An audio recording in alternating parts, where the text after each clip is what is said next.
Good morning. Welcome to today's budget hearing for the proposed fiscal year 25-26 city trial budget. Before we begin, I would like to introduce our interpreter, Mario Barajas, for today's hearing. Thank you, Alan. Good morning. My name is Mario Barajas. I'm going to be serving as today's Spanish interpreter, along with my colleague, Elsie Duarte. I'm going to make a brief announcement now to our Spanish speakers. Muy buenos días. Mi nombre es Mario Barajas y voy a estar sirviendo como intérprete el día de hoy. Junto con mi colega Elsie Duarte estaremos sirviéndoles como intérpretes. Solamente como repaso, queremos informarles de que si acaso van a necesitar el servicio de intérprete y si están presentes aquí en la cámara, entonces pueden pasar hacia la parte, la entrada, el vestíbulo, y ahí podrán recoger los auriculares para poder escuchar la interpretación hacia el español. Segundo, queremos decirles si acaso van a dar un comentario público, pueden ustedes decir lo que desean por dentro del tiempo límite y sin hacer pausas, no habrá interrupciones. Después de que ya terminen, podré como intérprete interpretarles todo lo que han dicho. Muchas gracias. Thank you, Alan. Thank you, Mario. The feedback we received today is important as we finalize the proposed trial budget to present to the City Council. We want your input to be heard and considered before the budget is approved. The proposed budget we presented to the City Council on May 6th and voted on May 21st. Information on the proposed budget is available at the tabloid at the main table and is available in English and Spanish. Please visit our website also if you'd like more information at phoenix.gov/budget. If you wish to speak at today's hearing on the proposed budget, please fill out a form at the kiosk located in the hallway, and then we will call your name after we watch a short video here. Next, we'll have a video in English first and then Spanish.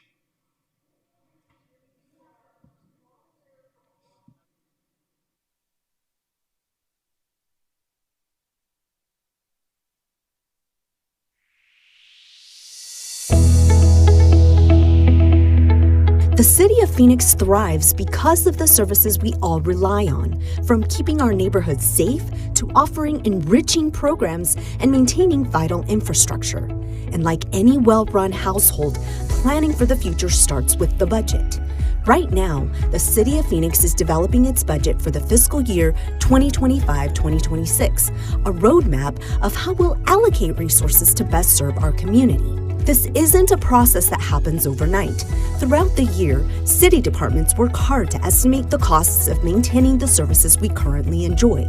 Then in March, the city manager proposes a preliminary budget, a trial budget, that carefully balances estimated resources with projected expenses. This important document is now ready for everyone to look at. Your voice matters. In April, the city actively seeks your input through community budget hearings, by phone, email, and even on social media. This feedback is crucial to ensuring the budget reflects the priorities of our residents and the City Council. Then in May, the City Council will carefully consider all this input before voting on the budget, with legal adoption scheduled in June. Finally, the property tax levy ordinance will be adopted in early July. To understand the budget, it's helpful to know how it's structured. Think of it as three main accounts. The general fund is like our main checking account. It supports many of the core services you see every day: our libraries, parks, senior and youth programs, and critical police and fire services. This fund is made up of revenue from things like general sales tax, property taxes, and a portion of state income, sales, and vehicle taxes, as well as some fines and fees. Then there are enterprise funds.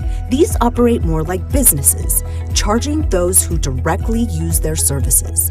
This includes departments like Water Services, Phoenix Sky Harbor International Airport, and Solid Waste. Finally, special revenue funds are like accounts with specific instructions. These funds are earmarked for particular purposes, often coming from grants or voter-approved sales taxes dedicated to things like parks and preserves, transportation, and public safety. Now let's talk about the current budget situation. Like many cities, Phoenix is facing some financial headwinds. Over the next few years, we're looking at potential structural deficits, primarily due to actions taken at the state level and rising costs. Recently, the state eliminated the ability for cities to collect residential rental sales tax, and they also lowered the individual income tax rate. These changes mean less ongoing revenue coming into the city. But this is where careful planning and proactive measures come in. Our city staff and leadership have been working diligently to find solutions to ensure we maintain a balanced budget as required by state law and to ensure the city can continue to deliver to residents existing services without cutting programs or filled jobs to balance the budget. To make sure the budget can stay balanced, offset the losses from state actions to reduce our revenues, provide the necessary resources to protect current programs, and provide the funds necessary for critical adds to the budget, several strategies are included in this trial budget.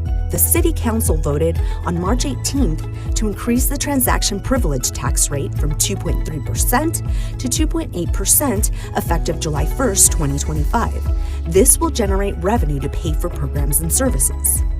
Reprioritize the current general fund budget to reduce expenditures without impacting service delivery or filled jobs, and provide capacity to add higher priority items. Set aside projected resources to help balance future budgets and protect against any economic slowdown or further impacts from the state to limit local control and further reduce our revenues. Use excise tax proceeds to finance large public safety capital and infrastructure projects, including 2 new fire stations and additional apparatus. Now let's talk about what this budget means for some key services. For the Phoenix Fire Department, there's a proposal for additional funding to reduce emergency response times. This includes hiring more firefighters to staff existing and new fire stations and new apparatus. Addressing homelessness remains a critical priority. The proposed budget includes revised estimates of $4.5 million in general fund resources for the Office of Homeless Solutions in 2025-26. This funding is needed because some of the federal pandemic-era funding is ending. This money will help continue shelter operations at places like Rio Fresco, the Phoenix Navigation Center, and the Washington Shelter, as well as support heat relief efforts for our unsheltered neighbors. Looking ahead, the budget also proposes a $5.6 million addition to the non-general fund budget for the Water Services Department. This would fund the reopening of the Cave Creek Water Reclamation Plant, allowing the city to expand its capacity for wastewater treatment and water purification, ensuring we can meet future needs. These are thoughtful strategies aimed at addressing the financial challenges while protecting the vital services that make Phoenix a great place to live, work, and visit. Our city employees, from our dedicated first responders to the professionals managing our parks and libraries, are deeply committed to serving this community and always have your best interests at heart. They work hard every day to ensure Phoenix remains a vibrant and thriving city. We understand that discussing budget figures can sometimes feel overwhelming. But know that the City of Phoenix has a long history of responsible budgeting. By engaging in this process together, with your input and the careful work of city professionals, we are confident that we will continue to deliver the essential services you expect and deserve, building a stronger Phoenix for tomorrow.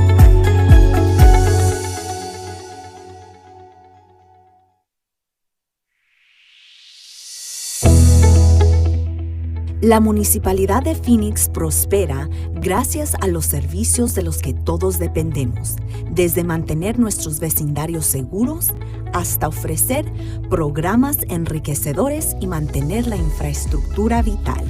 Y como en cualquier hogar bien administrado, la planificación del futuro comienza con el presupuesto. En este momento, la Municipalidad de Phoenix está desarrollando su presupuesto para el año fiscal 2025-2026, una hoja de ruta de cómo asignaremos recursos para servir mejor a nuestra comunidad.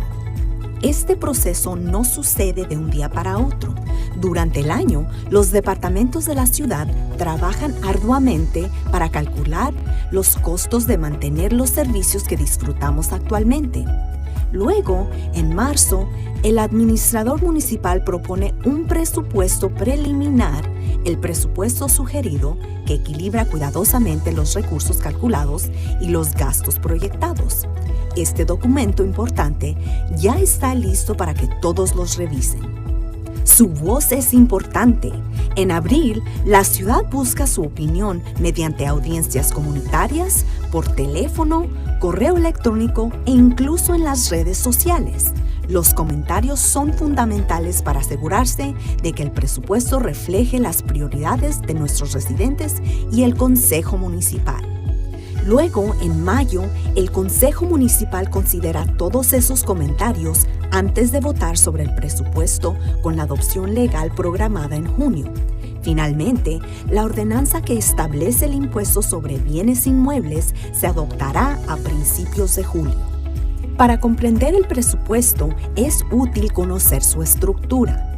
Piense en él como 3 cuentas principales. El Fondo General es como nuestra cuenta de cheques principal. Apoya muchos de los servicios básicos que usted ve todos los días. Nuestras bibliotecas, parques, programas para jóvenes y personas mayores y servicios fundamentales de policía y bomberos. Este fondo está compuesto por ingresos de cosas como el impuesto general a las ventas, impuestos a la propiedad y una parte de los impuestos estatales a la renta, a las ventas y a los vehículos, además de algunas multas y tarifas. Luego están los fondos de las empresas. Estos operan más como comercios, cobrando a quienes usan directamente sus servicios. Esto incluye a departamentos como servicios de agua, el Aeropuerto Internacional Phoenix Sky Harbor y residuos sólidos. Finalmente, los fondos de ingresos especiales son como cuentas con instrucciones específicas. Estos fondos están destinados para fines específicos y a menudo provienen de subvenciones o de impuestos sobre las ventas aprobadas por los votantes destinados a cosas como parques y reservas, transporte y seguridad pública. Ahora, hablemos sobre la situación presupuestal actual. Como muchas ciudades, Phoenix se enfrenta a vientos financieros en contra. En los próximos años nos encontraremos con posibles déficits estructurales, principalmente debido a las medidas tomadas a nivel estatal y el aumento de costos. Específicamente, el Estado eliminó la posibilidad de que las ciudades recauden impuestos sobre las ventas de alquiler residencial a partir de enero del 2025 y también ha reducido la tasa del impuesto sobre la renta individual. Estos cambios significan que hay menos ingresos continuos para la ciudad, pero aquí es donde entra la planificación cuidadosa y las medidas proactivas. Nuestro personal y liderazgo de la ciudad han estado trabajando para encontrar soluciones para garantizar que mantengamos un presupuesto equilibrado como lo exige la ley estatal y para garantizar que la ciudad pueda seguir proporcionando a los residentes los servicios existentes sin recortar programas o puestos de empleados de la ciudad para equilibrar el presupuesto. Para garantizar que el presupuesto pueda mantenerse equilibrado, compensar las pérdidas por las acciones estatales para reducir nuestros ingresos, proporcionar los recursos necesarios para proteger los programas actuales y proporcionar los fondos necesarios para adiciones fundamentales al presupuesto, se incluyen varias estrategias en este presupuesto sugerido. El Consejo Municipal votó el 18 de marzo para aumentar la tasa del impuesto de privilegio de transacción del 2.3% al 2.8% a partir del 1 de julio del 2025. Esto generará ingresos para pagar programas y servicios. Reordenar las prioridades del presupuesto actual del Fondo General para reducir los gastos sin afectar la prestación de servicios ni los puestos cubiertos y brindar capacidad para agregar elementos de mayor prioridad. Reservar recursos proyectados para ayudar a balancear los presupuestos futuros y protegernos contra cualquier desaceleración económica o impactos adicionales del Estado para limitar el control local y reducir aún más nuestros ingresos. Utilizar los ingresos del impuesto especial para financiar grandes proyectos de capital e infraestructura de seguridad pública, incluidas 2 nuevas estaciones de bomberos y equipos adicionales. Ahora, hablemos sobre lo que este presupuesto significa para algunos servicios clave. Para el Departamento de Bomberos de Phoenix, hay una propuesta de financiamiento adicional para reducir los tiempos de respuesta a emergencias. Esto incluye la contratación de más bomberos para el personal en las estaciones existentes y nuevas y también para operar aparatos nuevos. La falta de vivienda sigue siendo una prioridad crítica. El presupuesto propuesto incluye cálculos revisados de $4.5 millones en recursos del Fondo General para la Oficina de Soluciones para Personas Sin Hogar en el 2025-2026. Este financiamiento es necesario porque algunos fondos federales de la época de la pandemia están terminando. Este dinero ayudará a continuar las operaciones de refugio en lugares como Río Fresco, el Phoenix Navigation Center y el Refugio Washington, así como también apoyará a los esfuerzos de alivio del calor para nuestros vecinos sin refugio. Viendo hacia adelante, el presupuesto también propone una adición de $5.6 millones al presupuesto del Fondo No General para el Departamento de Servicios de Agua. Esto financiaría reabrir la planta de recuperación de agua Cave Creek, lo que permitirá que la ciudad amplíe su capacidad de tratamiento de aguas residuales y purificación de agua, garantizando que podamos satisfacer las necesidades futuras. Estas son estrategias que podrían ayudar a los desafíos financieros mientras se protegen los servicios vitales que hacen de Phoenix un gran lugar para vivir, trabajar y visitar. Nuestros empleados municipales, desde nuestros socorristas dedicados hasta los profesionales que administran nuestros parques y bibliotecas, están comprometidos a servir a esta comunidad y siempre toman en cuenta sus mejores intereses. Trabajan todos los días para garantizar que Phoenix siga siendo una ciudad vibrante y próspera. Entendemos que hablar de las cifras del presupuesto algunas veces puede ser agotante. Pero sepa que la Municipalidad de Phoenix tiene una larga historia de creación de presupuestos responsables. Al participar en este proceso juntos, con sus comentarios y el trabajo cuidadoso de los profesionales de la ciudad, estamos seguros de que seguiremos brindando los servicios esenciales que usted espera y merece, construyendo un Phoenix más fuerte para el mañana.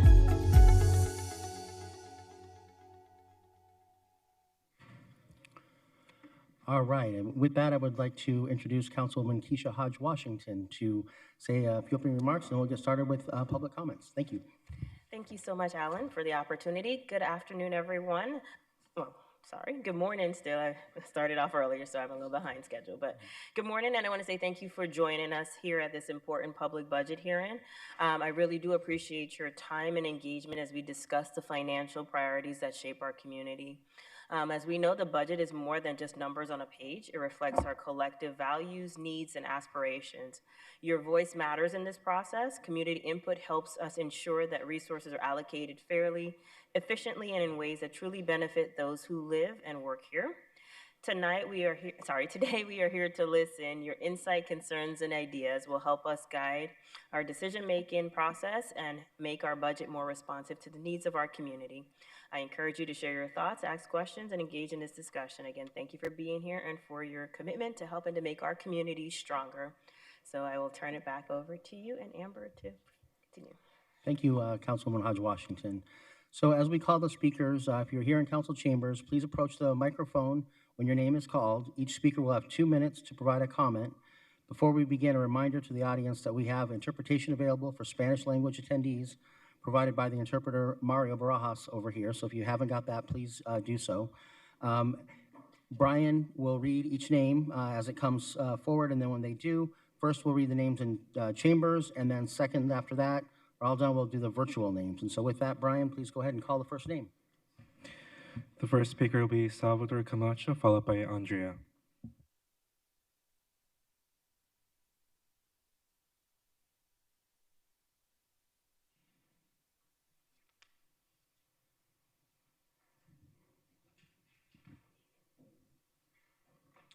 Okay, buenos días a todos, los administradores de la ciudad de Phoenix. Me llamo Salvador Camacho, estoy representando a los bomberos de Phoenix. Su trabajo en el presupuesto de 2025 muestra verdadera corrección y compromiso para mantener a nuestra comunidad segura. Estamos especialmente agradecidos de que haya elegido priorizar a la seguridad pública.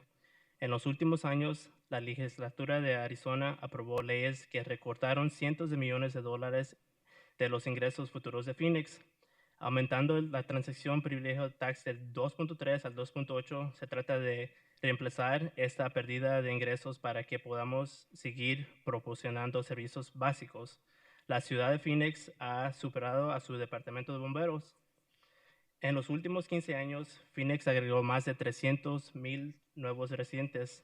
El volumen de llamadas de emergencia al 911 se ha disparado a un 54%. Los tiempos de respuesta de los bomberos de Phoenix están en niveles de crisis. El estándar nacional de una respuesta de emergencia de 5 minutos en Phoenix son casi 9 minutos, una eternidad en emergencia de que amenazan las vidas. Con nuestra ciudad continuando creciendo en población, el departamento de Phoenix debe agregar recursos para reducir los tiempos de respuesta. Cada miembro del Departamento de Bomberos está totalmente comprometido a responder a las emergencias lo más rápido posible y lo más preparado posible.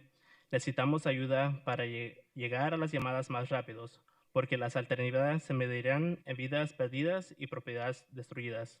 El equipo y el personal están sobrecargados. Los residentes quieren tiempos de respuestas más rápidos, vecindarios más seguros y mejores servicios, no recortes. Se trata de la confianza pública y la seguridad pública. Por favor, apoyen a los bomberos de Phoenix. Muchas gracias.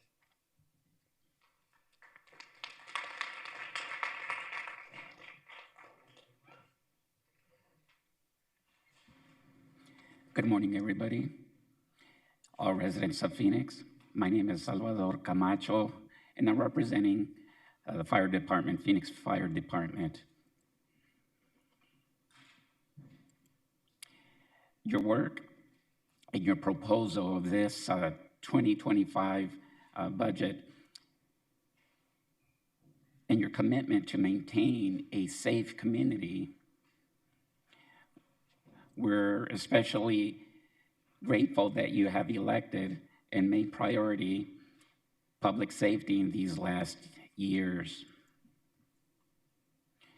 The Arizona legislation approved these laws which made cuts, hundreds of millions of dollars of revenue, future revenue for Phoenix, and increasing the transaction privilege tax to 2.3, from 2.3 to 2.8. So it's all about trying to replace this loss of revenue so that we can continue providing services from the fire department. The city of Phoenix has overcome in these last 15 years a loss of members of fire department. Phoenix has added more than 300,000 new residents. So this volume of calls, emergency calls,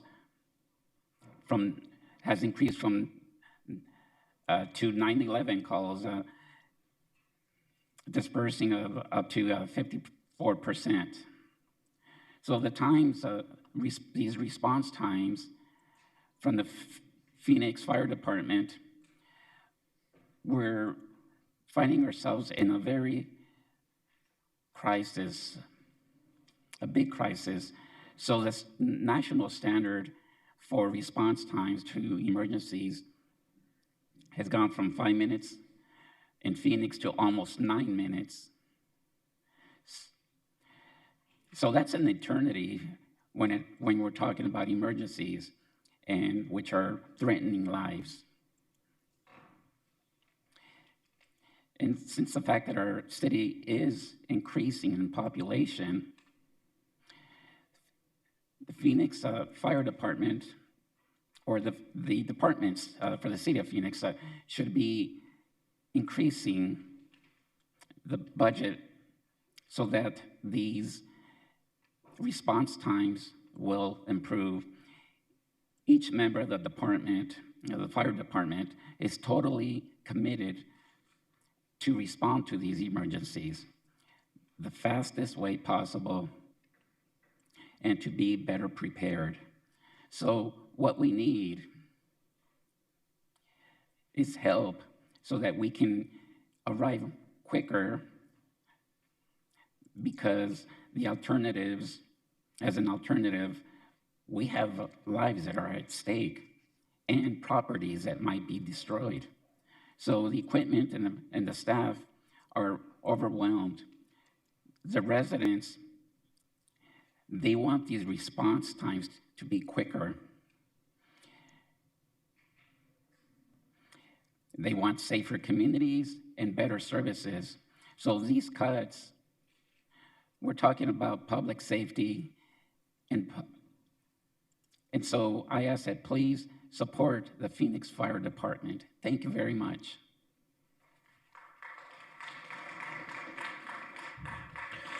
Next speaker will be Andrea Luna, followed by Raj.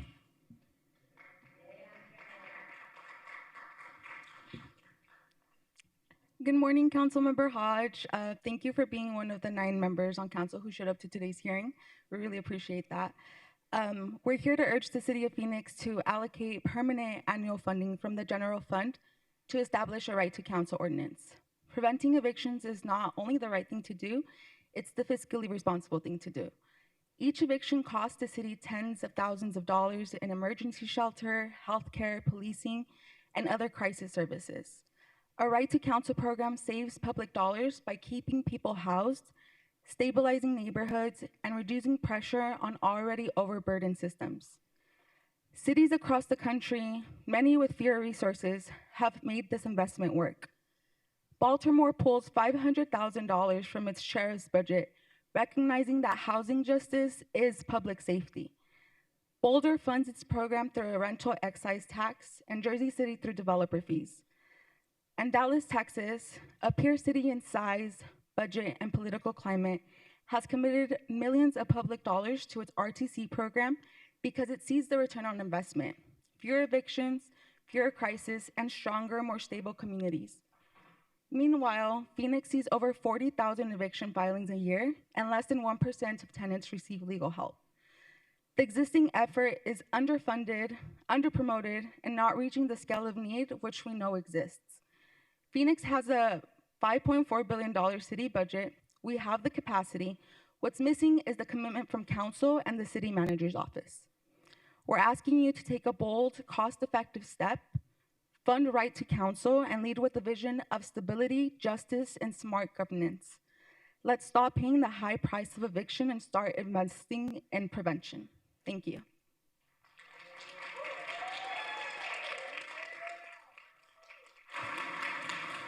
Next speaker is Raj Arora, followed by Tony.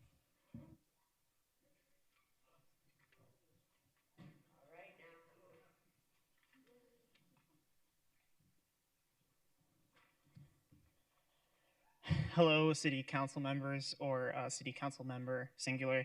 I'm here as a lifelong resident of the Phoenix metro area and a current resident of District 6, so I thank my Councilmember Washington, for actually showing up and listening to her constituents. There's no way to sugarcoat this housing situation. 70,000 evictions were filed in Maricopa County last year, and 40,000 in Phoenix, as was previously mentioned. Phoenix has always been a leader in the region, and we have an opportunity to be the first Sun Belt city to pass right to counsel, the most requested item in the city's budget.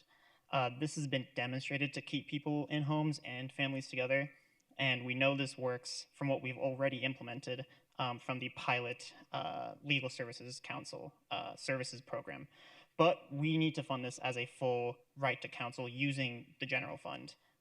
these existing programs exist, but they're patchwork solutions, and they aren't comprehensive because they fail to meet people where they are, and they lack exposure and visibility. A well-funded and comprehensive right to counsel program needs to dedicate funding to outreach and education. The federal government has already sent the message that we are on our own. So we need to rise up to the occasion and take responsibility to protect our neighbors, our residents, and our Phoenicians. Include right to counsel in this upcoming budget cycle for the benefit of the taxpayer, but most importantly, for the benefit of our community. Thank you.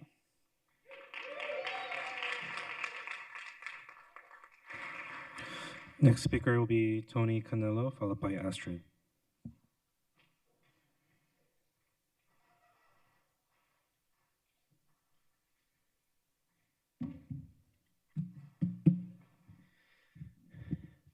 Good morning. Thank you to the council member for being here.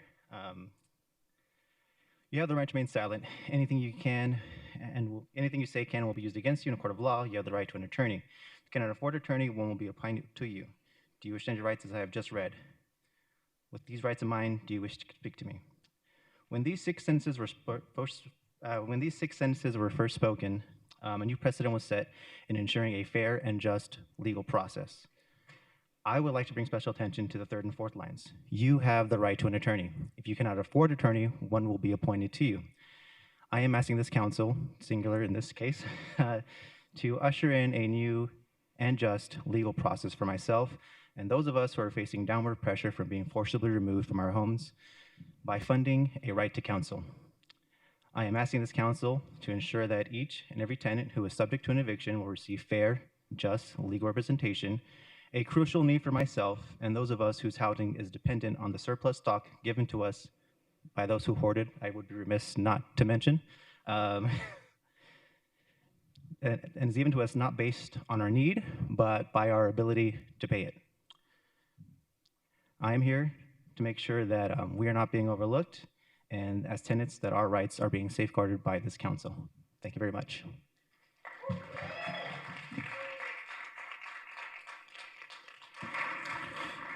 The next speaker will be Astrid Bowser, followed by Isaac.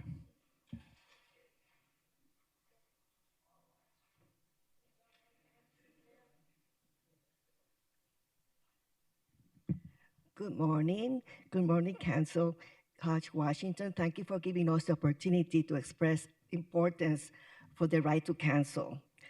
My name is Astrid. I'm a retired social worker, and I'm here to express importance for the right to counsel. It has not impacted me, but still it has impacted most of people that I know. I have a friend who was evicted. Now she's surging from couch to couch to be able to have a place to stay. My concern is that if the right to counsel is not approved, there will be more homelessness. It will be like cause more. I don't know how to say it. But in Spanish, it will improve. If there's more homelessness, it will be more tragic for us as a community. I'm sorry, I'm taking Spanglish. So I am here to please help us have the right to counsel. Thank you so much.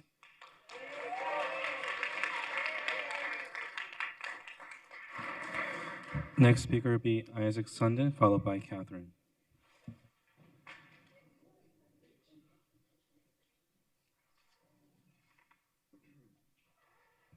Hello, thank you for being here. My name is Isaac. I'm here as a lifelong resident of the Phoenix metro area to speak in support of a right to counsel ordinance in the city of Phoenix. I'm going to keep my comments brief because many more of my friends are here to also talk about this policy, but I just wanted to emphasize why I think this policy is so important. Eviction rates in the city are increasing year over year, and for the corporate landlords that are driving this crisis, we're numbers on a paper. But for us, eviction is a life-ruining event. When people are evicted, their work lives are interrupted, their income, their stability, their children's schooling is thrown into chaos, and everything compounds, and it just gets harder and harder for people to get back on their feet. and at the end of the day, communities suffer. So it's for this reason that I think that it is in the interest of the City of Phoenix to protect our communities by funding a civil right to counsel. Thank you.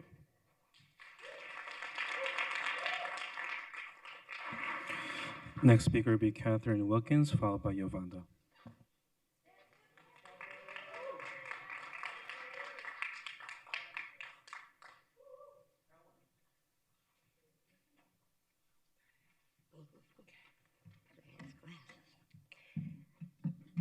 Good morning, Council Lady. Thank you for being here. My name is Catherine Wilkins, and I'm here to ask you, please, I'm a 65-year-old female that suffered with lupus and other host of illnesses. I was bullied out of my apartment. That's why I'm so angry right now. I was bullied out of my apartment by $400 raise. If it hadn't been for my daughter, who stepped in to help me to continue to live independent, I would practically be homeless if I didn't have my daughter. I'm here to tell you that we need your vote to pass this, because so many of us are out here of all ages, 20 up to 65 to 95, that are suffering. If I had the right to counsel meeting, I could have learned what should have been done correctly. But without not being able to afford the right to counsel, I had to deal with this blindly, which most of us don't have the money for. I ask you to please, because one day it might be you or someone that you have in your family that you love that might be in the same position. And I don't think that you would like it very much if you had to deal with this or someone in your family had to deal with it. Thank you, and I appreciate you listening to me.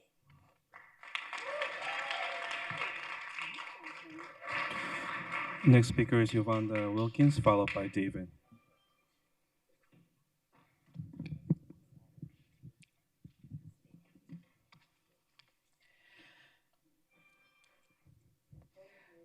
Good morning, Madam Councilmember Hodge Washington. Thank you for being here today. That speaks volumes. My name is Vonda Wilkins. I'm a union worker and a proud member of Take Back Our Homes campaign, and we urgently request funding for the Right to Counsel ordinance, a critical community need that must be prioritized in the budget before extreme heat leads to preventable deaths. I come to you not only as an advocate, but as an only child of a mother who was tragically pushed out of her home due to sudden and exorbitant 30% rent increase. This increase exceeded her monthly income by 1.5 times, immediately rendering her unable to afford housing. My mother, a former law enforcement public servant who dedicated her later career to counseling and giving back to our community, was forced to swallow her pride and ask her only child, who was a single parent herself, me, to financially assist her on a monthly basis just to keep a roof over her head. The immense mental and physical stress of this situation caused her severe depression and physical incapacitation as she grappled with how a tax-paying citizen who had worked her entire life could suddenly be unable to meet such a basic need.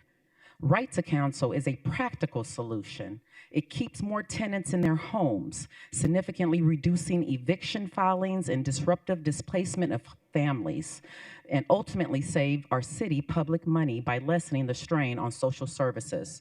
We implore you, Madam Councilor Member Hodge Washington and the other council members, to act decisively. Fund the Right to Counsel ordinance now and prioritize it in the budget. Let us protect our vulnerable neighborhood and our neighbors. Injustice, wrongful evictions, and deadly consequences of being unhoused during extreme heat. Thank you for your time.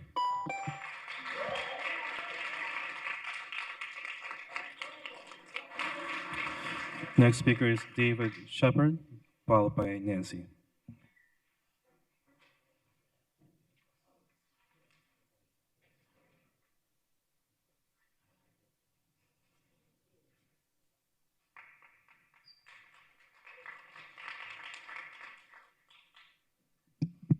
To Council Washington, thank you for having me here. And my name is David Shepard, And I moved to Phoenix in 1958. And when I moved here, I left a segregated state thinking that I was coming to the promised land. Well, I did come to a better state. But what I found out since I moved to Phoenix, that in the last probably 40 years, I'll be 81 years old in June. What I found out is that in Phoenix itself, I've watched how the only protection that people have that's renting may just be the Landlord-Tenant Act, which was enacted years ago. That protection comes in to help people understand what is going on. But I agree with the rest of the people that are speaking about a counsel, an attorney to assist them. I worked up until last week at one of the homeless shelters at Keys to Change. I've been there and worked at Cash 25 years ago. And I have watched a lot of the evictions and a lot of the stuff going on in what I consider still the inner city. I watched Blacks, Hispanics, and poor people go through this all of my life since I've been here. And I know that money is an important factor, but I think that the council in their budget can also protect us with some legal advice and stop people from they used to just turn our lights off, lock us out. Landlord-Tenant Act stopped all that, but they still abuse their power. The people that rent houses, people that do all the things that do that, they still abuse people that cannot, for financial reasons and for mental illnesses and for different things, get evicted in the street, which causing a lot more homelessness. I've never seen this type of homelessness as long as I've been in Arizona. So I would like for this council to look at that and listen to the people that are speaking, and please, please, please assist us in stopping the things that's going on. Thank you.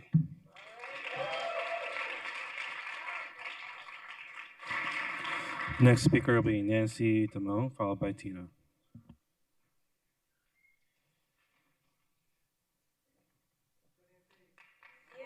Hi. Thank you for being here on a Saturday, everyone. My heart is heavy. That's why I'm here. So many of my friends, relatives, and neighbors are suffering. My sister-in-law is totally disabled. She can barely walk due to a spinal condition, and she has had a knee replacement. She has COPD. A new company recently purchased her apartment complex and raised her rent considerably. She's really worried and depressed. She's now depending on the help of friends and family to help her stay in her apartment. You know, to rich people, this is not a big deal, but to someone who's disabled and on a set income, it's devastating. When I was a young person, I went to a doctor's appointment, and it was a painful appointment, and I passed out. This was 50 years ago. They reported me to the state that I was epileptic, and I'm not epileptic. And at that point, I lost my car. I was living, basically renting rooms, trying to make a way for myself. There was no guidance, there was no help. I had a very dysfunctional family, and homelessness creates terrible dysfunction in our society, and it spills over into everyone's lives. You know, people are hurting, they see people on the street begging, they want to help, they don't know how to help. We need to do something where people have rights and they can have compassion.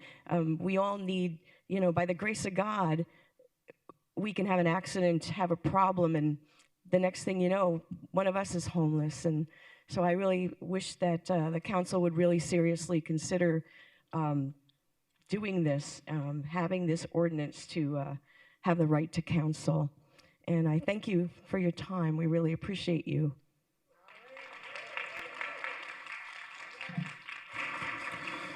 Next speaker is Tina Jabilian, followed by Darren.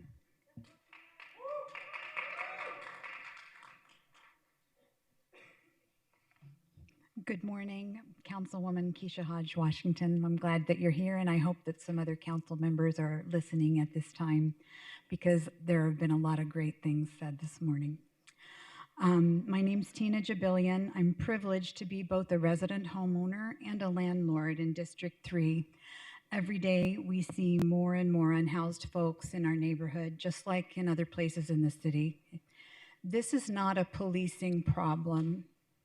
It's a housing problem. Phoenix's greatest asset is its people, its workers, its families, our residents, our neighbors, and it's our responsibility to make sure that the residents of Phoenix have access to housing. People losing their homes affects us all because housing is a human right, and we are all human. Our local tax dollars should be used to address problems that affect our residents, all of us. The City of Phoenix should have a right to counsel program because it pays for itself. It does not affect landlord rights. It provides legal assistance to renters who need help to protect their rights but can't afford it. It gives families and people who are already in their homes a better chance of staying there. The city's current tenant eviction assistance project doesn't go far enough. Phoenix needs to allocate the funding from the general fund for a full right to counsel program now. It should not be pushed down the road for another year. I'm sure you've heard the saying that sometimes you can't afford not to have an attorney.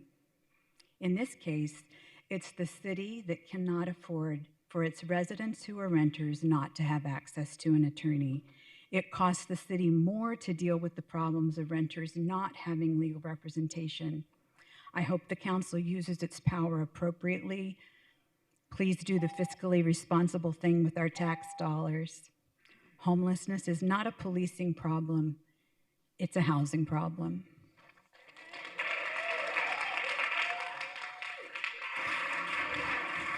Next speaker is Darren Jessic, followed by Nathan.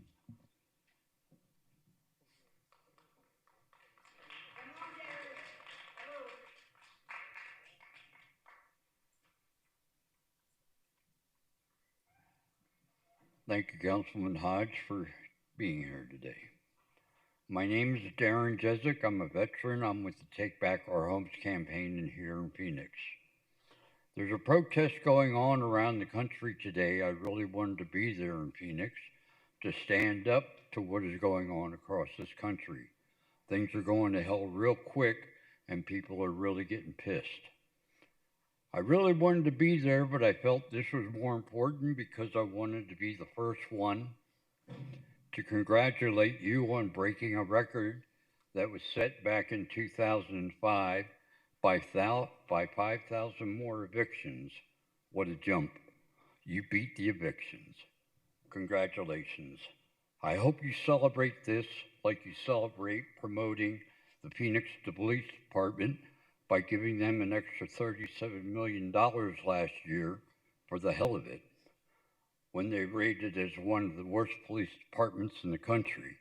This is what you celebrate and reward: oppression. I'm here because we need funding to stop evictions. We need a budget that meets needs and appropriately funds right to counsel. You are allowing big corporations to put people out into the streets, and the Supreme Court now refers to them as criminals.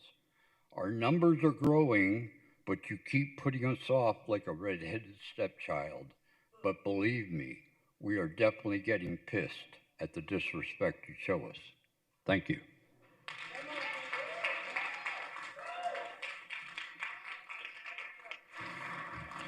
Next speaker will be Nathan Hatch, followed by Charlie. Good morning, Councilwoman Hodge Washington. Thank you for being the only council member to show up. It's something. I'm here today as a concerned resident of District 7 here in Phoenix. As everyone's been talking about, there have been record high eviction filings, not to mention as of September 2024, there are 12,000 people depending on houseless services that Phoenix provides. That costs money. So let's talk about money. There has been plenty of precedent around the country for right to counsel. Philadelphia, which is a similar sized city to Phoenix, implemented right to counsel with a $3.5 million investment, and they saw $45.2 million of return on that investment. Cleveland saw $4.7 million in savings with their right to counsel program. Now here in Phoenix, we do not yet have our own right to counsel program, and we implore that you start one. We do have an eviction legal assistance program, but evidently that's not common knowledge considering record high evictions last year. Out of the cases that were filed last year, out of those eviction cases, 94% of landlords had legal representation. 1% of renters had legal representation. The people need your help. Now, assuming that since Phoenix is similarly sized to Philadelphia, if we were to make a $3.5 million investment in right to counsel out of a $2 billion general fund, which was how much money was allocated in 2024, that would be asking for a 2% investment in right to counsel. It's not asking much considering that $768 million of that $2 billion was allocated for the police.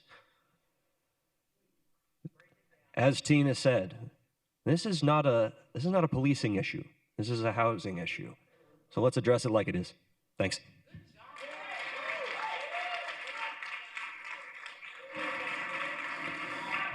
Next speaker is Charlie Gentry, followed by Akshara.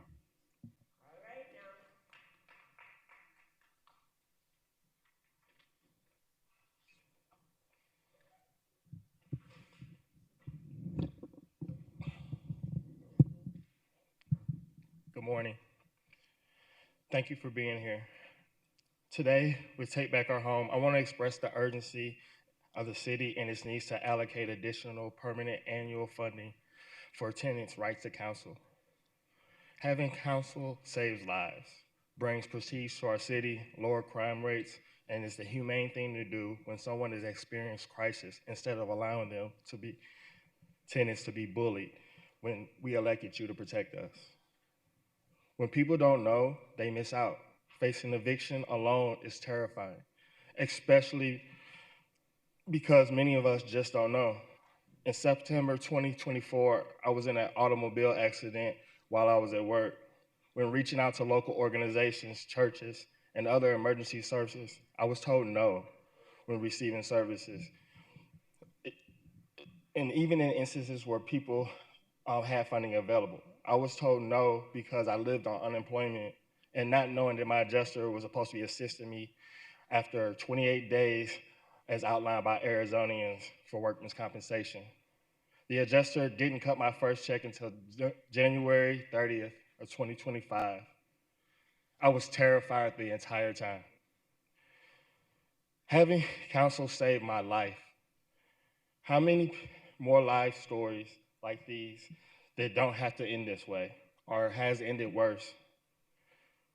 Why don't we wait until someone has to put a notice on our door or sheriffs have to move us away from our property and tell us to leave?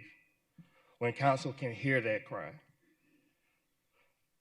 When counsel can hear that I was on workman's comp and I should have been able to get assistance. It wasn't counsel that has lasting eviction. Not because the money wasn't there, but because you didn't protect us. Thank you.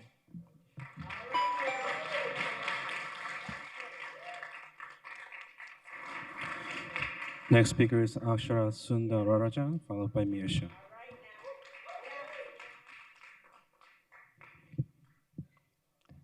Good morning. Thank you, Councilmember Hodge Washington, for being here today. Everyone deserves to live a safe and healthy life. Everyone has the right to fight back against the forces that threaten their right to affordable housing. This is the bare minimum. Yet thousands of people, parents, children, the elderly, disabled individuals, veterans, have been displaced wrongfully. In 2024 alone, 87,000 eviction filings were recorded in Maricopa County. My name is Akshara. I moved to Arizona from the San Francisco Bay Area just a few months ago, and I've been a tenant for the last 12 years. I currently live in District 7 of Phoenix, and I'm here today in solidarity with all those who have been stripped of their right to live in a dignified and safe home. In order to ensure that every person has a fighting chance at preserving their home, we urge you sincerely and urgently to grant tenants the right to counsel. You've heard many heart-wrenching, deeply personal stories today from individuals who have wrongfully lost their homes. I'm here to put some numbers on just how dire the housing crisis is in Phoenix. As I mentioned, 87,000 evictions were filed last year. The hardest hit, working class families, single mothers, and children. Black mothers are disproportionately impacted. This is a racial justice issue as much as it is a housing one. And the legal imbalance is staggering. In Maricopa County, 94% of landlords have legal representation, but less than 1% of tenants do. This is not justice, this is systemic failure. These eviction numbers are even higher than what we saw during the 2008 housing crisis. But this isn't just about housing, it's about public health, about community stability, about life and death. According to the National Institutes of Sciences, when people are displaced, the ripple effects are immediate and long-lasting. Higher rates of hypertension and cardiovascular disease, increased mortality rates, amongst many other issues. This is also about dignity. No one should have to stand alone in court against a landlord's legal team while trying to keep a roof over their child's head. Right to counsel protects people, it protects communities, and it tells every resident of Phoenix that they matter, that their safety matters, and that their health matters. Please grant tenants the right to counsel. Thank you.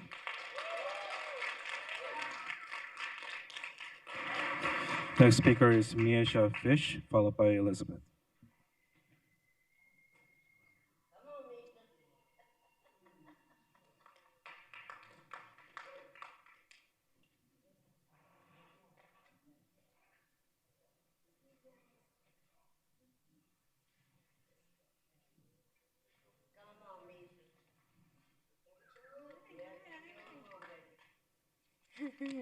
Thank you all.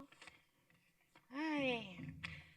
Good morning, Councilperson Hodges, Washington. I'm so glad to see you once again. My name is Miesha Fish. I'm here with Organized Power in Numbers. I am here to urge you to allocate permanent and annual funding for community services and provide funds for legal assistance for right to counsel. I've experienced the tragedy and the hardship of the eviction process, and I am a woman with disabilities, including autism. I have survived on a Social Security income, and days before I received my monthly check, a sheriff knocked on my door, asked me to grab whatever I could carry. A day later, I awoke to police as I was sleeping behind a tool shed with my service dog and all the belongings I could carry, resulting in me being arrested and losing my beloved service animal, as well as the majority of the things I had to carry. Okay? I'm here to save people like myself who may be facing eviction. I'm here to attempt to keep families in their homes, realizing over, I believe, 80,000, 90,000 filed evictions happened last year. We were talking about your elderly, your veterans, people with, like myself, disability. Please pass an ordinance enacting right of counsel and ensure that it's properly funded. Thank you for your time. Have a lovely rest of your weekend.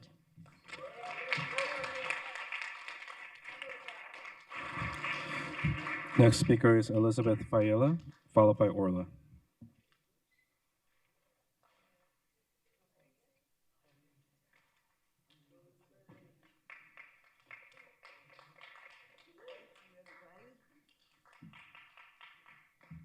Hi, good morning, everybody. My name is Elizabeth. I'm originally from Boston, 4 generations. I moved to Arizona in '92, and I'm Arizona now, but nobody will know because of my accent. I love Arizona. The sun shines every day in Arizona, okay? And I feel like united we stand. At one time, I owned 2 houses in a business, a house in Boston and a house in Mesa, and a catering business in Mesa. And my son went to prison, and my husband was abusive, so we separated. We lost the houses. So now I'm homeless. Full circle. I sat out in East Street Projects in Boston. Okay, youngest of 5 children, alcoholic mom, the whole thing, you know. Beautiful mother, but alcoholic. And it affected me. But I was the baby in the family, and I grew up, and I was the first one to own my own house. And a catering business, and then I lost it all. And then I got an apartment, and the COVID happened, and I'm a chef, so there was no work. So I lived in Mesa, and Mesa helped me out. They were wonderful. They paid my rent because of the COVID. So the apartments there, they never gave me a lease. And after the funding was up from Mesa, they told me what my balance was. so that I could meet that for the next month. So when it was time to pay that balance, they changed it. It was a different balance. So I had to go to court on the phone, visual, which I've never done before because it was COVID. And I lost because I didn't have counsel. And I'm homeless today. I'm couching it here and there. I went from 2 houses in a business to this, full circle. These 3 projects to being homeless. Okay? Been working since I was 14. Keep picking myself up. My son's in prison, California, for 30 years, never killed anybody or raped anybody. He was in the hole for 14 years. The guards broke his face. He sued the California system, and now he's a target. I haven't heard from him for 4 days right now. But I still cook, and I still keep on going. And I just want to say, God bless us all. We're all in it together. And God bless us. Hope we make it, you know? But I really think that if you work 40 hours, you should be able to have a roof over your head, period. You know? Stop giving all the money to the billionaires so they can buy another island and let me have a home, please. I'm 65. I have scoliosis, arthritis in my back, and I need a knee replacement. And I'm still going. And I'm still going to go. Thank you, everybody. This is my first meeting, and I will be back. You're all wonderful, and we're going to do this, okay? They can have Project 2025.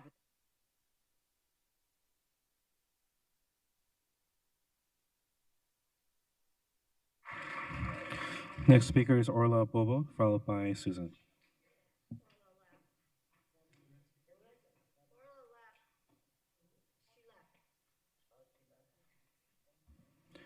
Next speaker will be Susan Conley, followed by Juniper.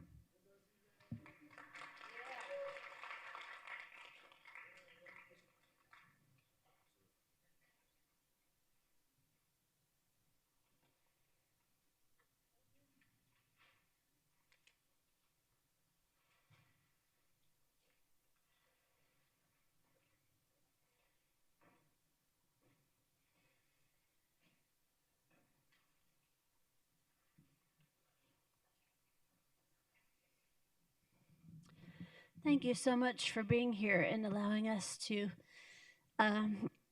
speak and for your consideration. I really appreciate that. I just want to say that I feel that incorporating the Right to Counsel program in the Phoenix budget plan would definitely be it would be a substantial step in preventing continued homelessness in Phoenix. I believe that it could sustain our city and continue it to be a wonderful city of Phoenix and continue our progress from the homeless situation. And with so many landlords evicting residents unfairly, I found myself in a situation I didn't expect. I'm a caregiver. I've been doing that for 20 years and love taking care of people. I work overtime, but I don't make a lot of money. I just do it because I love it. I'm live at a decent apartment complex, and I've come across a few situations with neighboring tenants that's been affecting my health and my well-being. It's hard to believe. I've had, just to let you know about a few of them, you'd be surprised. One of the men next to me has been harassing me, and is my time up? I'm sorry. I just feel that RTC would really help with unfair evictions since there's so many, and I thank you for your consideration.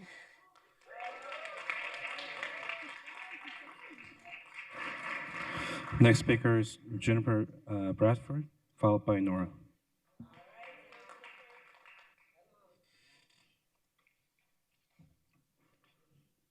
It's my responsibility when I come up here to speak to remember that I'm holding the threads of the many communities to which I'm a part of. You'll remember from the last Housing Subcommittee meeting that I'm an advocate of all of us making it through to thriving. So Band-Aids aren't really good fixes for me. It's also important to acknowledge that there are 8 districts plus the mayor of our city who sits this council, and only one council member representing one district is present to hear the concerns of the public.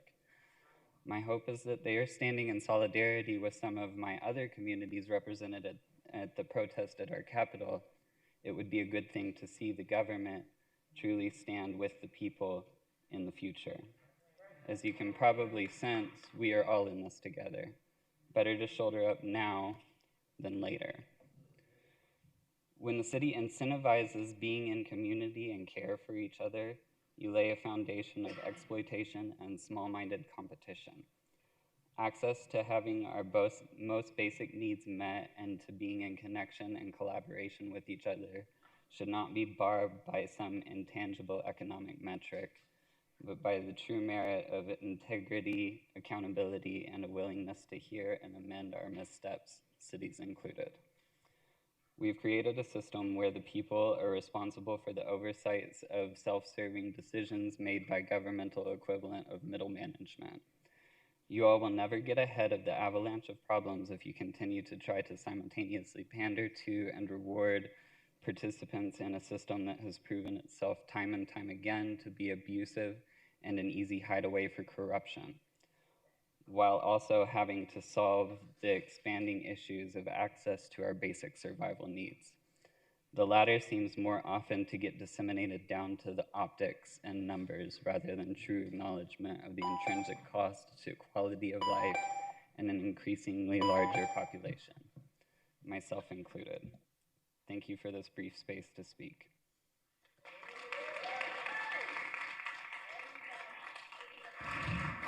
Next speaker will be Nora McInerney, followed by Carmen.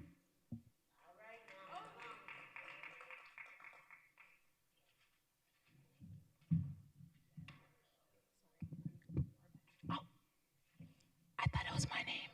I'll be back. I thought there was another Nora McInerney. This is how, don't start the clock yet, I'm too tall. Okay. Hi, I'm Nora McInerney. That was sweet though. I'm from District 6. Like many people you've heard from today, I'm here to urge our city council to fund the right to counsel ordinance. I'm not a renter, but I do know that housing is a human right and we have a responsibility as a community to do whatever we can to keep people in their homes. The average American, regardless of income, does not have $400 to spare in case of emergency, and evictions cost on average over $3,000 for a renter, which is not an emergency, that is a crisis. Evictions are not just financially costly, they are psychologically damaging, and they create a cascade effect that resonates throughout our communities. You've heard those stories today. The base of Maslow's hierarchy of needs is the physiological. Without stable housing, a person cannot be expected to thrive, and we all deserve to thrive. We also know that Phoenix is a very expensive city, and that rising cost has been helped along by corporations purchasing single-family homes for short-term rentals, private equity firms buying up houses and apartment buildings, and rent massively outpacing the minimum wage, making the prospect of safe and affordable housing out of reach for much of our community. Resilience is sometimes defined as an individual's ability to bounce back from adversity, but resilience is not an inside job. Resilience is a reflection of our communities and our support systems. And a city can be judged by what it does for the people who live here. The renters of Phoenix deserve funding for right to counsel. They deserve to be on more equal footing with their landlords. Our resilience as a city depends on it. So thank you.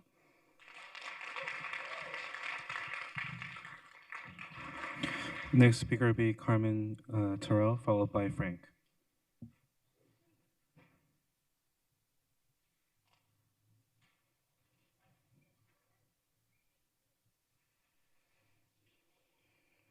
Good afternoon or morning or whatever the heck it is. I'm here today because I'm gonna just say briefly on what I wanted to say the last time I was here, but didn't get a chance to. My vote on this marginal tax increase is neutral. And I say this because I feel like when things like this are talked about, usually it doesn't serve the needs of the people, in my opinion. And right to counsel is crucial. Just like our firemen are crucial. Our city workers are crucial. But when I look at various presentations and numbers and facts and data, and then just see what goes on out here on my own, the money is misappropriated, and I'm just fed up. So here's what needs to happen, right? I feel like subsidized housing is definitely number one. Right to counsel, as well as our firefighters, they need to be funded. Our city people need to be funded. Our water systems need to be upgraded so that people can have water. And right to counsel, let's talk about that really quick, because I've learned that tenants that are renting depend on council people who are on the landlord side instead of for the tenant side. So when you say right to counsel, we need right to counsel for tenants, and strictly for tenants, not for the well-to-do and these landlords and corporate real estate folks. So members of council, as well as city manager, I urge this right to counsel issue to happen. And I just think that also too, that the challenge needs to be brought up to state elected officials as well. So thank you all for this time, but this is our house, so we got the right to have the say. Thank you. Next speaker is Frank Urban, followed by Barbara.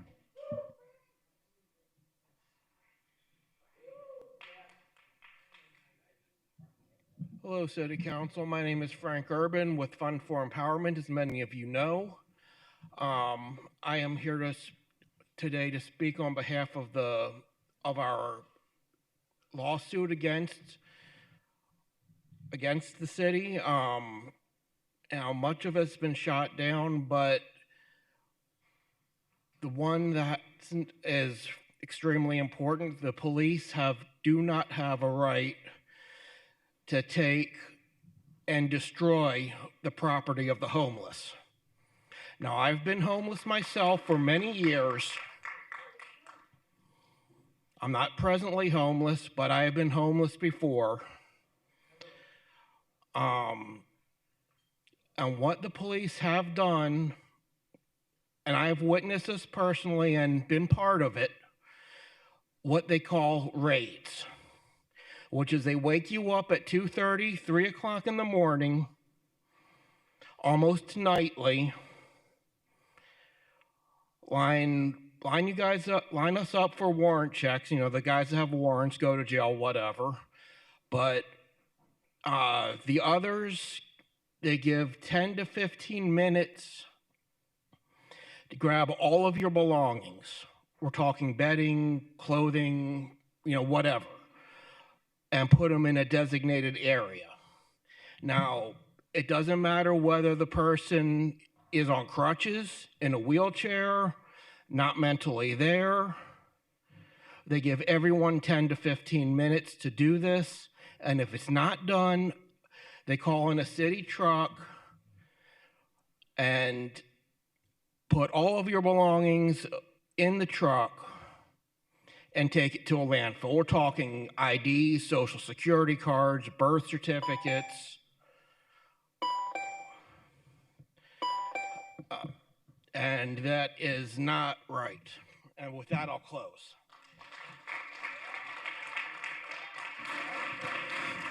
Next speaker will be Barbara Jones, followed by Faith.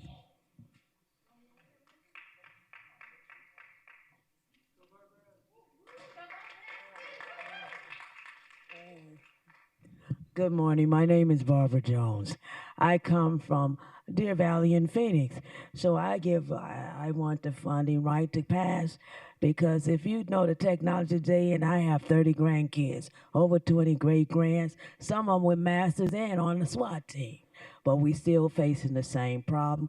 Council is hard. And if you ever have a lease put in front of you, got 50 pages and you got to sign it, you don't just get evicted because you don't have the money.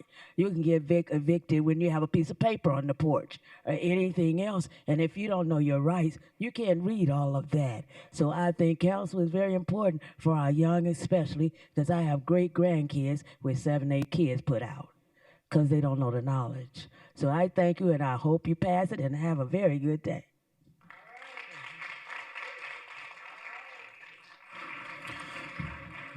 Next is Faith Kearns, followed by Noel.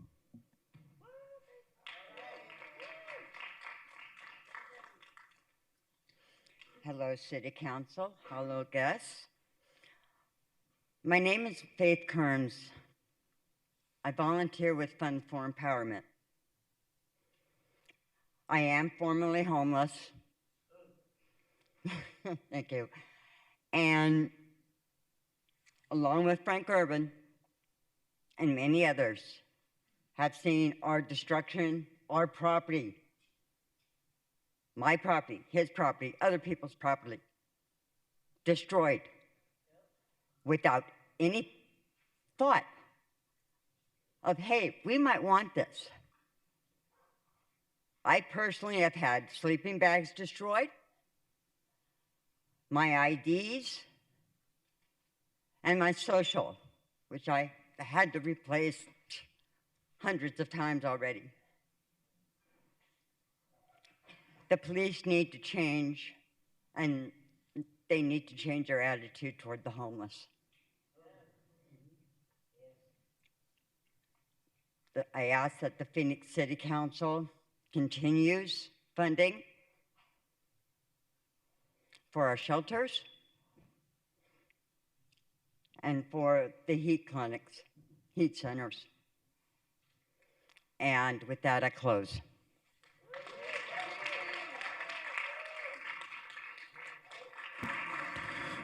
Next speaker is Noel Lewis, followed by Evelyn. It is my turn now. Hi, y'all.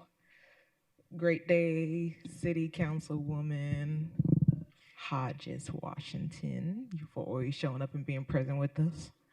Everyone pretty much gave the facts and statistics, and I've been here numerous occasions to speak, so I'm gonna give a testimony best way I know how. Everybody's searching for love, still there's a reason for war. Losing more and more of what makes us us. Devices in our hands, 10 million slain in the Congo. Was it in our plans? Remind me again of the motto. Distracted by the police, could we be cleaning the streets? Feeding the needy, too many are greedy. The truth can be a hard pill to swallow. Answer the call to expand. Are we still sitting in the psalm, in the palm of God's hand, grounding our feet in the sand, while Palestine is suffering, trying to keep it all together? Feels like I'm buffering. No, more sleeping in the matrix. We gotta stand on our feet. There's no conspiracy. We're not moving in fear. I'm glad you're here, glad we're here together, united for the better, giving what we get. More life, more love, more peace, more justice, more abundance, because it's all an offering. When life gets low, remind each other of the gift that we have wings, a host of angels that sing. After freedom comes liberation and bliss.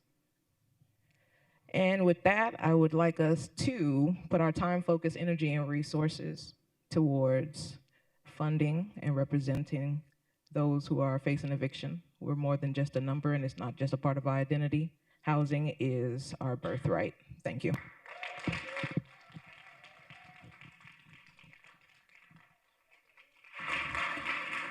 Next is Evelyn Castillo, followed by Ann.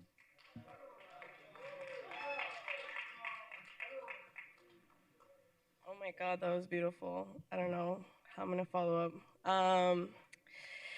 But hello, my name is Evelyn. I'm the Phoenix Field organizer with the Take Back Our Homes campaign.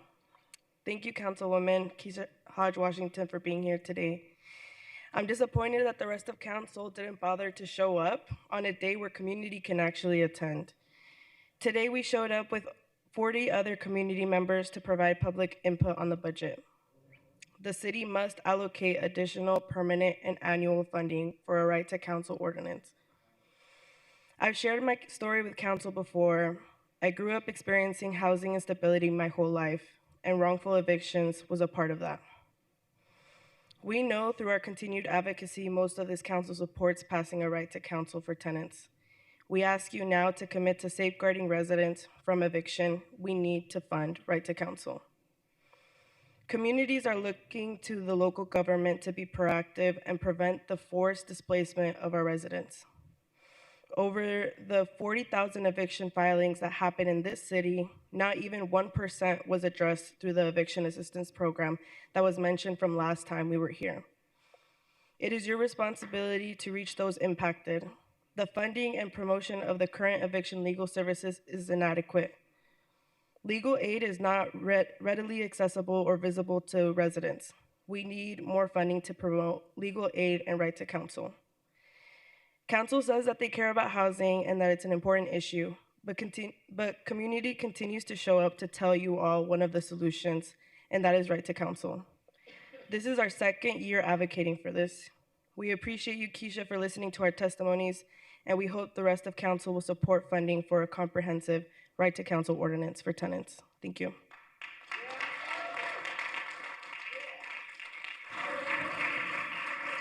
Next is Ann Ender, followed by Elizabeth.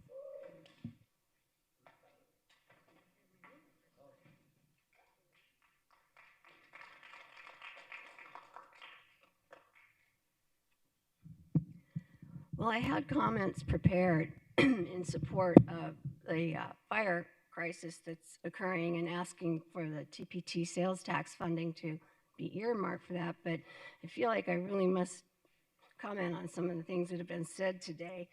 I have a deep sympathy and empathy for anybody that's been through hard times in terms of renters and tenant rights. I own a rental property, so there's another side to it, okay? You actually have, a renter has more rights in this state than the landlord. Well, it's supposed to be true. Well, let me finish so I can have my time. So there was a gentleman here that left because he was so frustrated. He has a rental property, his renter didn't pay the rent, and he needed $28,000 for a lawyer just to get that money. So he just didn't. He's a young man, he's got a family, and by the way, he's a Phoenix firefighter, a first responder. So there's two sides to this story. And I just think, you know, I don't understand, and maybe it's just me, but there are several different legal services free for tenant rights. And lastly, the Phoenix Police Department is not the worst police department in the United States. And if you think I'm, can I have a few more? I mean, I can't even talk. I work with them on a daily basis. My organization advocates for them. And if you don't think that's true, walk in their shoes someday. I'm married to, I have a son who was a first responder in the Army, and my husband in the Navy. He's a retired Navy SEAL, so I understand what those people are like. They have a heart to serve all of you. And without public safety being the priority, we're doomed.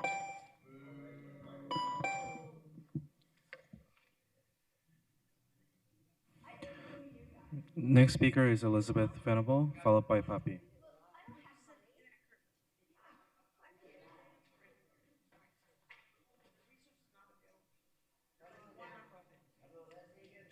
Okay, so hello, Councilwoman. Sorry, fixing myself. Councilwoman Hodge Washington. It's nice to see you again. I just want to say, in case people don't know, and they may be considered inaccessible, depends on your schedule. There are actually 12 meetings being held for the budget hearings, and there's still some left. You may be in their district. I would go to the city council schedule and look for the budget hearing schedule, and you may find one close to you. A lot of them are 6 p.m. That's all I want to say. Okay, so Councilwoman Hodge Washington, I'm actually pretty, happy with some of the city's allocations this year from the general fund because, and as you know, we've basically we showed up before the budget process, in January, started doing our work on the budget, and we just show up all the time. And actually, I think also because of our litigation, but not entirely because of our litigation, you guys are committing to keep those shelter facilities open out of the general fund. I think this is actually tremendous. It's the highest budget allocation from the general fund ever on homelessness. And actually, compared to previous city councils, it's actually really remarkable because for 20 years, $0 were spent out of the general fund for housing and homelessness. So I want to, the only things I want to say real quick is you need to make these facilities accommodate people with barriers that may not be comfortable to everybody to accommodate, right? Ideologically or for whatever reason. But the less accessible these services are, the fewer people are going to utilize them, right? And then people who tend to be longer on the streets, they tend to have more resources because they have unaddressed services. So what I would say is work on improving the quality of the facilities, and especially maybe consider the behavior of certain service providers that don't generate positive results and may have had long contracts. Maybe review their contracts because you want effectiveness, you want cultural competence, and the more.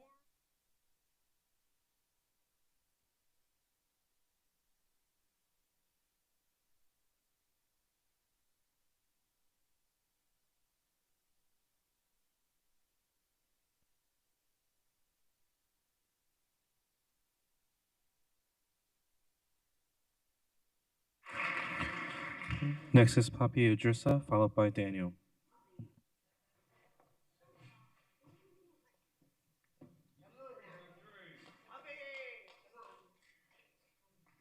Good morning for everybody. Thank you to give us chance to talk with City of Phoenix. We appreciate because you want to understand our problem we have. And thank you to Elizabeth. He tried to help us. We don't know the place he found money to help us gift ticket. And first thing I have, police is try to stop the people who help homeless on cars. They bring clothes for the people. Now he stop everybody. Nobody can bring food for the homeless. Nobody can do anything there. Police stop. That is first thing. Another thing, he put the people outside. And if you sleep outside, police give to you ticket. And we don't have place to sleep. We say to you guys to help us. Lot of problem to the people you have there is document. To make document you are homeless, you need money to pay. You don't have job, you don't have anything. Lot of people is there, is not to say because you need to be homeless, no. It's there because a lot of people don't have document, he lost it. And lot of people is there. He lost document because of police. Thank you very much to give me a chance to talk.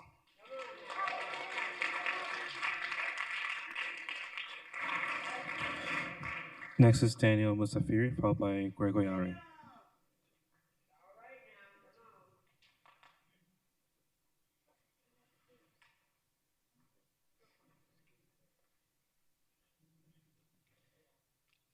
First is helping me because the language.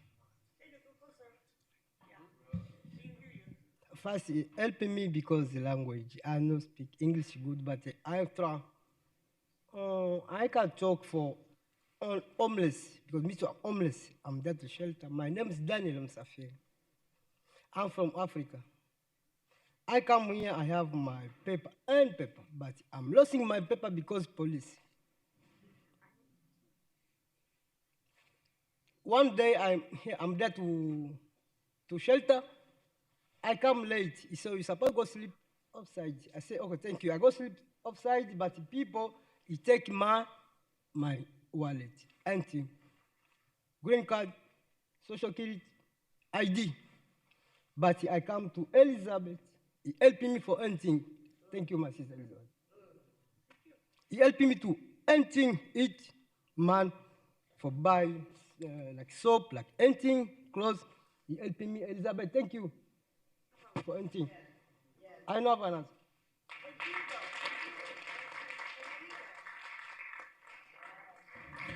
Next is Gregory Mpakani, followed by Samuel.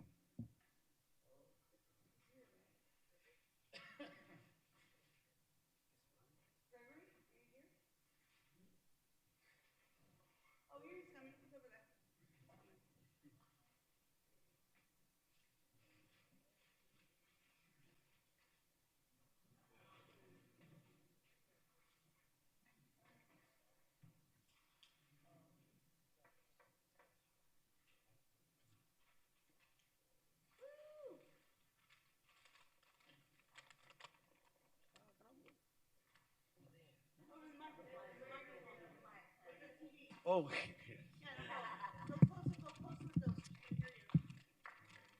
So I thank God for this opportunity to talk about some issues because I'm gonna be brief because all issues I will want to talk about they are already done. Previous people they already talked about that. So the first thing is like first, my name is Gregoire Mpakani. I forgot. It's Gregoire is French name, so it's Gregory. I am from Congo. I came here in US as refugee.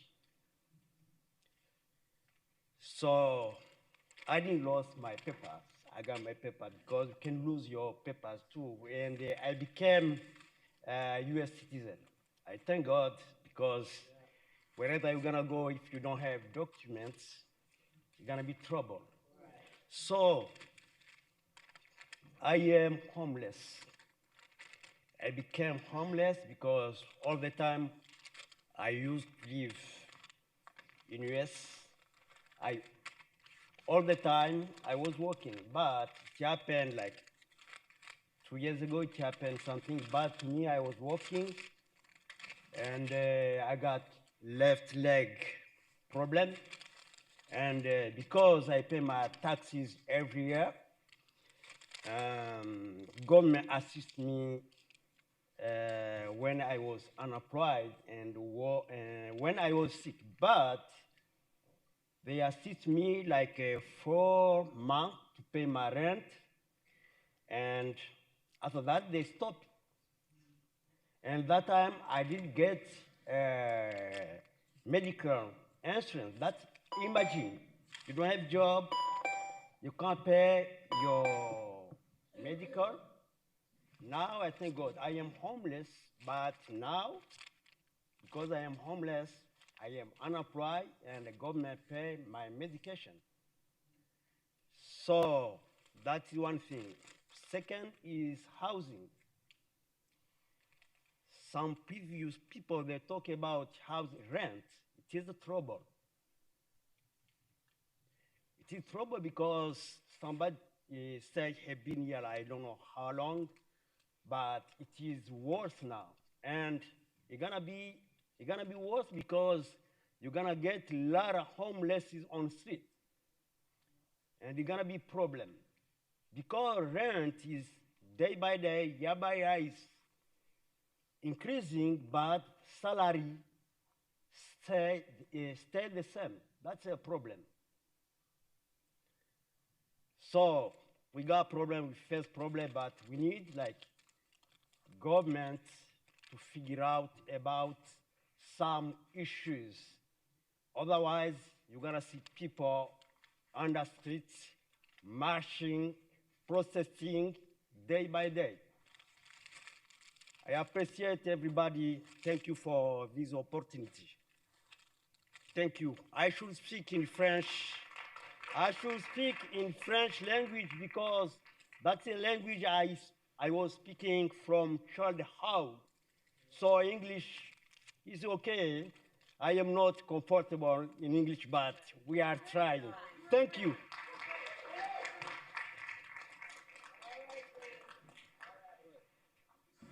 Next speaker is Samuel Wathaya, followed by Will.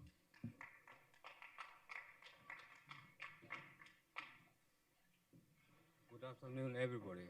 My name is Samuel. I don't want to talk. I'll be brave. Like, I don't know why you city of Phoenix make us like being homeless is like more crime more than being a criminal, because you're empowering more police looking for us more than fighting crime. Please just do this one little thing. Add principle of human rights. We are not homeless because you won't be homeless. We need your help because we pay taxes. When we have jobs. Do you care about us? I don't think you do care. You care about us. You want to give us tickets every day out there, waking up, giving us tickets, taking us to jail. For what? Fight crime. We're not criminals, we're just homeless.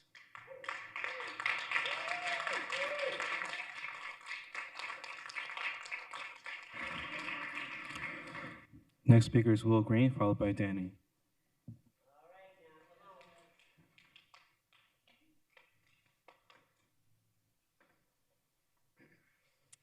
Thanks so much for the opportunity. Will Green. I live and work in Central Phoenix in District 7. I'm on the Urban Phoenix Project Board, the UPP board. I'd like to acknowledge the great speakers before me. I think shows why we need so much more housing in Phoenix and to address exclusionary zoning and build affordable housing. But my comment focuses on the capital improvement program, specifically within the street transportation and drainage section. There's a lot to like in the preliminary CIP, and I'd like to call out the Hawk pedestrian crossings. There's 2 critical projects we need, however. So we need extension of the 3rd Street 2-way protected bike lane through South Downtown, and we also need funding for the enhanced option E alternative on McDowell between SR 51 and 7th Street. This is the option that includes protected bike lanes and street trees. So I'd like to end just by saying Phoenix can be a great city to be in, or it can be a great city to drive through, but it can't be both. And this is will be decided in the budget, so appreciate your time.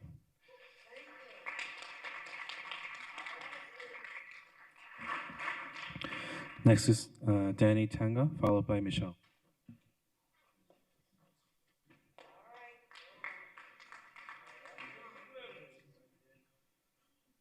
Good morning, everybody. Thank you for this opportunity, for being over here. I would like to mention something like, what I've been experiencing and seeing. First of all, I'm with Found Empowerment. So, on the street, first of all, you homeless, and then somebody has nowhere to go. And then when they sleep outside, they keep give them ticket and they keep you moving.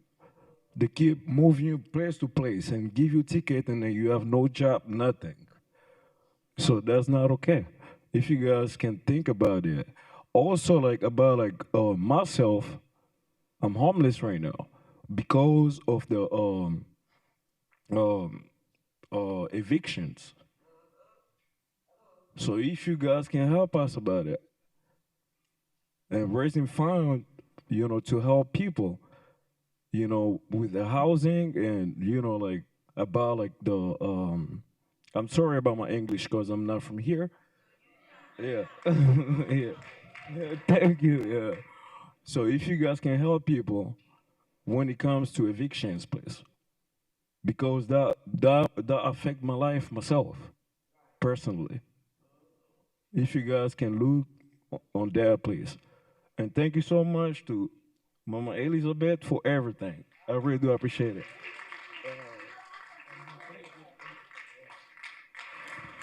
Next is Michelle Ashton, followed by Sterling.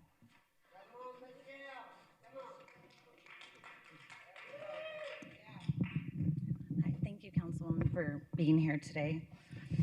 The only one here today. I really have so much to say. I'm just going to ask you some questions to council members with all due respect.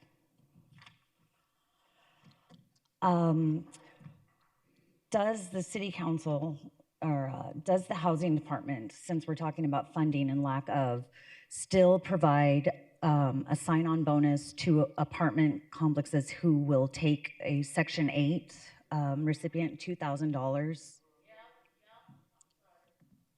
Especially since we got the SOI passed, the ordinance, and everyone is supposed to now accept Section 8 vouchers. The other question I would like to ask is, have any members on the council attended eviction court in person or via phone, telephonically, in the last 3 to 4 years? I challenge each member to do so, especially since you will be making the decision that will affect and change people's lives.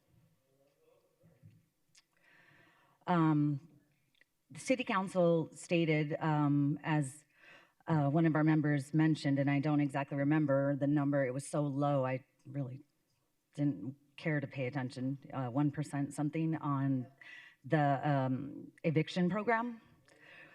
Your website states that you guys house over 35,000 residents. I wonder if you guys keep track of the number of evictions that come from the properties that you guys own, the city owns, and whether you guys offered that assistance to any of those residents. I work in housing for my job, and I had no idea that you guys had an eviction program going, only learning it when I joined this community, Take Back Our Homes. And I was trying to find and keep them housed in rental assistance and everything, and there was no resources to be found. So, thank you.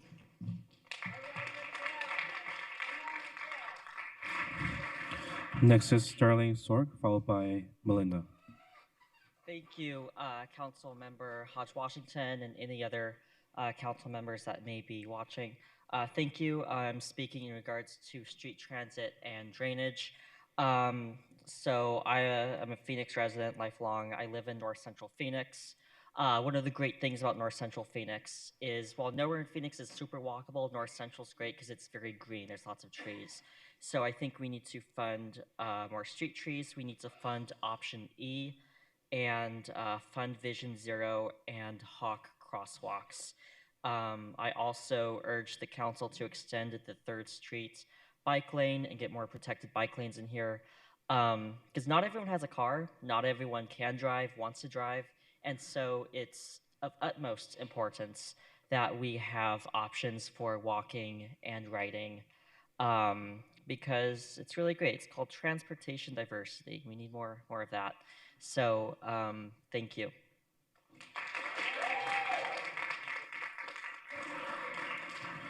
Melinda Riddle is next, followed by Victor.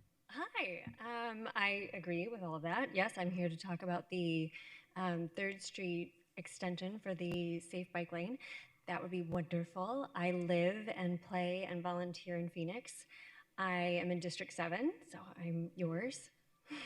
And I often bike to work. I currently work in Tempe, but I also work downtown sometimes.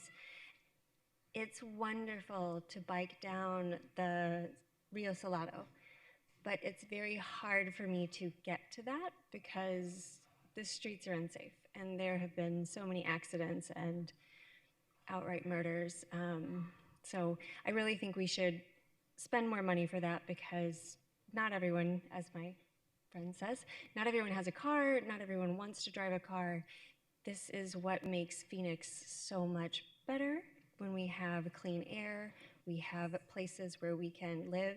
That would help out our friends who don't have homes, right? They're breathing in the air, they can't get an air filter. So let's put our money where it supports the majority of the people.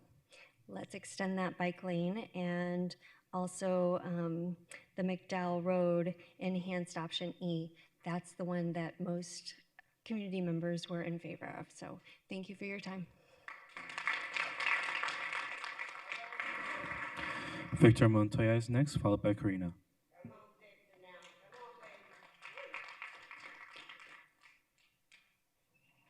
Hey, I'd just like to give the council a friendly reminder that without the right to counsel, there's really no rule of law. And with no rule of law, that undermines the power that this council has been democratically empowered with. Voting for you becomes as substantial as voting for who the next prom queen is or who the best streamer on Twitch is. And so so to give you an example, the law offices of Scott Clark illegally evicted tenants during the COVID moratorium. They face no substantial consequences, either from the judiciary or the legislature, and continue to represent landlords and violate the rights of tenants. So you have to also remember that if this council is unwilling to enforce the law, there's no point in having people come in and appeal to you or vote for you in the way that they're doing because you are not in control. Sooner or later, they're going to start, the people who really are in control are, law firms like Scott Clark and the landlords that they represent. Thank you.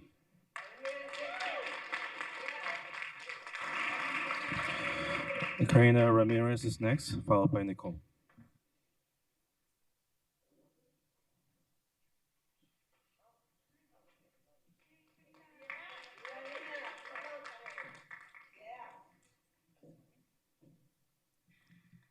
Hello, I am here today in solidarity with Take Back Our Homes.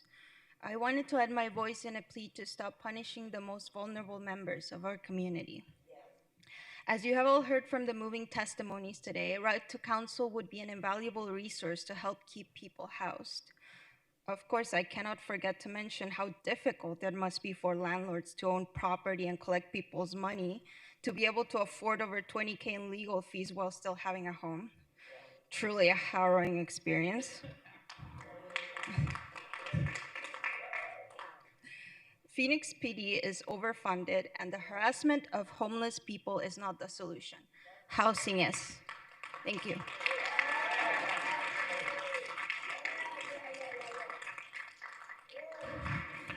Nicole Rodriguez is next, followed by Mary. Hi, good morning or good afternoon. Thank you, Councilwoman Hodge Washington, for being there today at the citywide budget hearing. I'm here to advocate for right to counsel.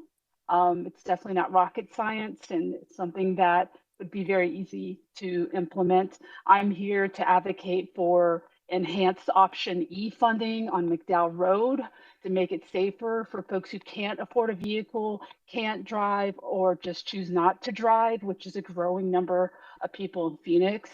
I'm here to advocate for funding for more hot crossings throughout the city, and also for free public transportation.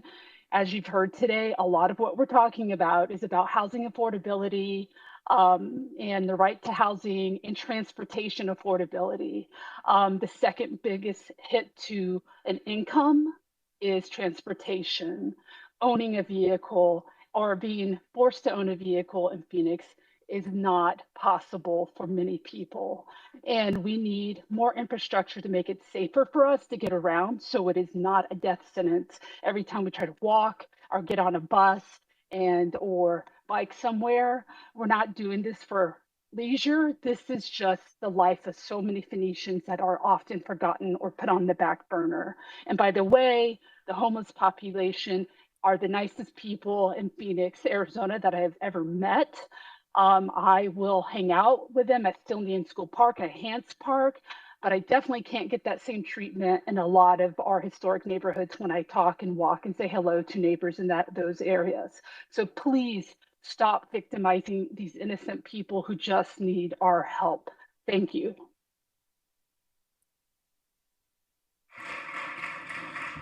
Next and our final speaker will be Mary Gibbons. Hello, I'm a virtual speaker. I'm not sure if I'm heard right now. We hear you. Can you hear me okay? Yes, we can hear you. Oh, wonderful. Thank you so much. Thank you for the opportunity to make input. I am hugely impressed by all of the previous speakers, especially those who are speaking a language that's not their first. That takes a lot of courage. And I would like to provide my perspective on the right to counsel issue. I have been a tenant most of my life. I'm a single mother of 2, grandmother of 4. One of my grandkids is currently in a rental mobile home park. And the eviction threats to the people in those housing situations is especially dire because it's owned by a single individual who can then sell the park and everybody's out with very little notice. I had occasion in 1994 to move into an apartment that had some maintenance issues that weren't immediately visible when I moved in. The night of my move in, I had a really bad fall due to those maintenance issues and shattered my left elbow, requiring surgery. I just on a whim called one of the personal injury attorneys that I saw advertised on bus stops, and they were so helpful. Better than guiding me through the legal process of making some small recovery for my medical issues, they also prevented retaliatory action from my landlord, who was not happy about being sued. And when further maintenance issues came up, like the cockroach infestation or the AC unit falling through the ceiling onto the couch, they were also very helpful in making sure that I had fair treatment. My professional history is in education, therapy, and healthcare. And in all 3 of those, I have witnessed the need for assistance with, is that my time? Oh dear. Okay. I would recommend that tenants all be provided with a set of tenant rights with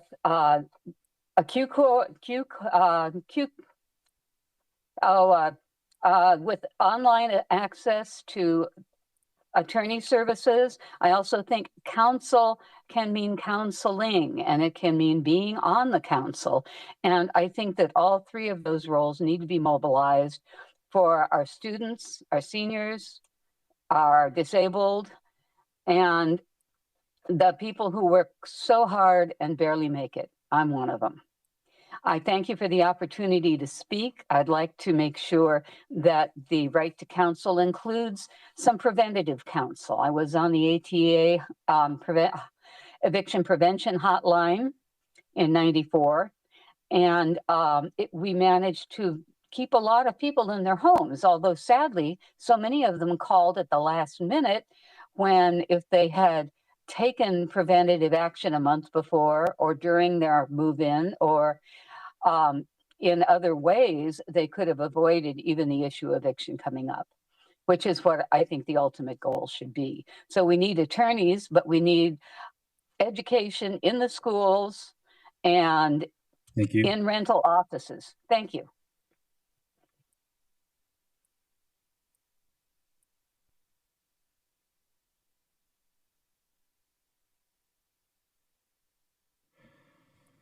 Thank you. That concludes all of the folks who have signed up to testify in person and virtual. I will turn it back to Councilwoman Hodge Washington for some closing remarks. Thank you so much for the opportunity. I want to start off by saying thank you. You could have been doing many other things on your Saturday morning / afternoon, and you chose to be an advocate for those who may have been affected or things that impact your community. So I want to start off by saying thank you. I also want to clarify, sometimes you may see me writing it down, looking down, not listening. You feel like I'm not listening, but I am listening. I'm writing notes, I'm taking engaged. So I want to be able to have as much information when we have those conversations that move it forward. So that's why I was trying to take as many notes as possible. I want to say I heard you, the right to counsel. I'm probably the only council member that currently sits on the dais that has actually represented tenants in an eviction proceeding. I have been in eviction court. I have seen the imbalance of power. So I definitely appreciate those that took the time to share their stories with us. I also heard the support for our firefighters. I heard what our homeless, our shelters, as well as our heat relief centers. I was trying to take notes on the things that I want to make sure that we captured, helping our homeless with the ID support. I also heard support for hawks and bike lanes, trees and shade, Vision Zero, and street transportation in general. I want to take a little point of privilege. I apologize to staff. I know it is a Saturday, but I want to make sure that we do know on this side of the Seton, there's many of our directors and leads, including those from the Office of Homeless Solution, Human Services, which runs our legal assistance program. If you want to talk to them, I want to give you an opportunity to do that. Neighborhood Services and Housing. I just want to make sure that although you're seated apart, we are all one trying to serve the benefit of our community. So I just want to say thank you again for taking the time, attending, and sharing your thoughts. Your input is valuable, and it will be heard, and at least it was heard by me. I can't speak for my colleagues, but it was heard by me in shaping our what we think our budget should truly reflect the needs of our community. I really do appreciate your time, engagement, and commitment. And I also want to thank staff for coming out on a Saturday to ensure that we have these opportunities to hear from the community. So